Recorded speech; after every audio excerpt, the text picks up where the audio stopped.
There's something different about people who grew up in the 1960s. They don't panic the same way, and they don't fall apart under pressure. Somehow, they carry both hope and realism in a balance that feels almost impossible in today's world. While modern generations often struggle with anxiety, overstimulation, and constant uncertainty, those who came of age in the 1960s learned early how to remain steady in the face of nuclear threats, cultural revolutions, and national tragedies, many of them before they even turned 10. So what exactly shaped them into who they are? And why does their psychological blueprint seem stronger, steadier, and more resilient in a time that feels increasingly fragile? By the end of this video, you'll understand why growing up in the 1960s created one of the most psychologically complex and resilient generations in modern history. And before we begin, if you believe this generation was built differently, calmer, tougher, more resilient, comment 1 below. I'd love to see how many of you agree. 1. Growing up under the shadow of the apocalypse, learning to live with uncertainty. Children who grew up in the 1960s entered childhood beneath a quiet but constant shadow, the possibility of nuclear war. Duck and cover drills were woven into ordinary school days, blurring the line between routine and catastrophe. For a 6-year-old, crawling under a desk at the sound of a whistle was both surreal and strangely normal. They may not have understood geopolitics, but they understood enough to sense that somewhere in the world, forces existed that could erase everything in an instant. And yet, after the drill ended, math lessons resumed. Homework was still assigned. Life continued. That coexistence, the world might end tomorrow, but responsibilities still matter today, forged a rare psychological balance. Instead of growing paralyzed by fear, many of these children developed an ability to hold uncertainty without collapsing under it. Modern psychologists might describe this as productive cognitive dissonance, but for them, it was simply everyday life. When existential threat becomes background noise, ordinary stressors shrink in comparison. Losing a job, facing rejection, navigating setbacks, painful, yes, but survivable. Early exposure to uncontrollable danger taught them an internal sorting system. Focus energy on what you can influence, release what you cannot. This mindset wasn't taught through therapy sessions or motivational books. It was absorbed through lived experience. As adults, this early conditioning often shows up as composure during crisis, a grounded steadiness rooted in the knowledge that uncertainty is not new and survival is possible. 2. Cultural upheaval and repeated loss. The birth of realistic optimism. The 1960s were not shaped by fear alone. They were defined by dramatic, cultural upheaval that unfolded in real time. When the Beatles appeared on American television in 1964, millions of children witnessed something electric, proof that the world could change overnight. Music, fashion, attitudes, and social norms shifted before their eyes. Culture was no longer something inherited and static. It was alive, fluid, and capable of reinvention. That moment planted a powerful seed. Transformation is possible. But this sense of limitless change was soon tempered by repeated national trauma. Within a few short years, children watched President John F. Kennedy, Martin Luther King Jr., and Robert Kennedy assassinated. These were not distant historical events. They were broadcast directly into living rooms. Young minds absorbed both the thrill of progress and the shock of devastating loss. From this collision of inspiration and tragedy emerged a distinctive psychological pattern.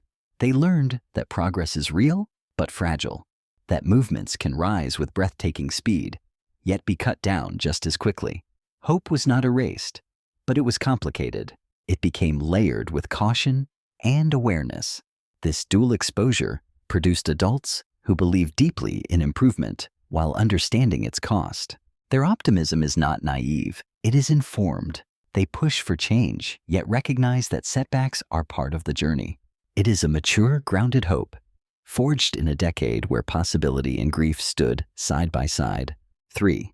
Early independence, building executive strength and self-reliance.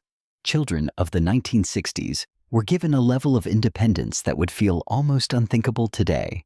They walked to school alone at 6 or 7 years old, memorizing routes, recognizing safe houses, and learning to read their environment without adult supervision. They carried real money in their pockets, coins with weight, bills that visibly disappeared when spent, and quickly understood that resources were finite. They navigated neighborhoods freely, negotiated playground disputes without referees, and solved social conflicts through trial and error. These seemingly ordinary routines were quietly shaping executive function, planning, impulse control, risk assessment, and decision-making. When they fell off their bikes or scraped their knees climbing trees, they were often told, "You're fine, go back outside." That response wasn't dismissive. It was instructive. It taught them the crucial difference between discomfort and danger. These small but consistent challenges acted as what modern psychology calls stress inoculation, manageable doses of adversity that strengthen emotional resilience. Instead of being shielded from every risk, they were trusted to confront them. That trust reinforced neural pathways tied to confidence, spatial reasoning, and delayed gratification. As they grew, they internalized a powerful assumption: most problems can be figured out. Machines can be understood. Mistakes are part of learning. This early autonomy cultivated adults who are not easily overwhelmed by complexity, who don't immediately outsource responsibility, and who carry a quiet, durable confidence rooted in experience rather than overprotection. 4. The discipline of waiting. Patience as a psychological superpower. Life in the 1960s moved at a rhythm that demanded patience. You waited for movies to rotate into theaters. You waited by the radio to hear your favorite song. You waited a full week to resolve a television cliffhanger.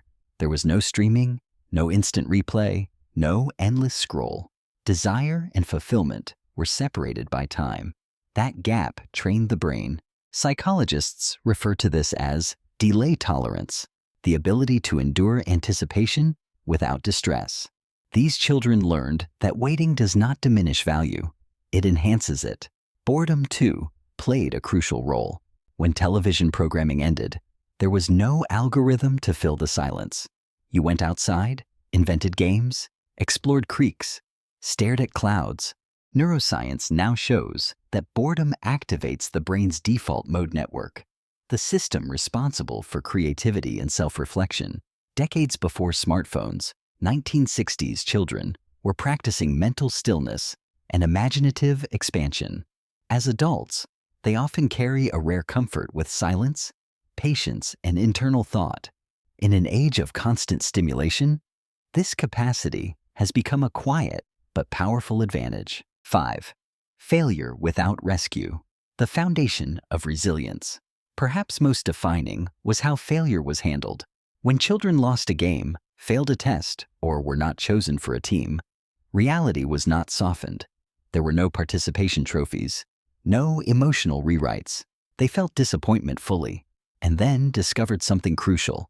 They survived it. This repeated exposure to manageable setbacks built frustration tolerance, the ability to endure difficulty without psychological collapse. At the same time, they witnessed historic triumphs, such as the moon landing in 1969, proof that human limits could be shattered. This pairing of personal setbacks and collective achievement shaped a balanced worldview. Life is hard, but not hopeless. Failure hurts, but it teaches. Resilience is not the absence of struggle. It is the decision to continue despite it. Growing up amid assassinations and moon landings, nuclear fears and civil rights victories, they learned to hold hope and grief simultaneously. That psychological complexity, the capacity to believe and doubt at the same time, may be the defining strength of those who came of age in the 1960s. Maybe the strength of the 1960s generation wasn't accidental. Maybe it was built through uncertainty, responsibility, freedom, and real-life challenges.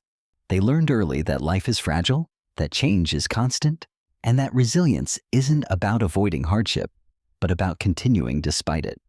And perhaps that's something all of us can learn from today. If this perspective gave you something to think about, make sure to subscribe for more psychology insights like this, and share this video with someone who grew up in the 1960s. they might see themselves reflected in it.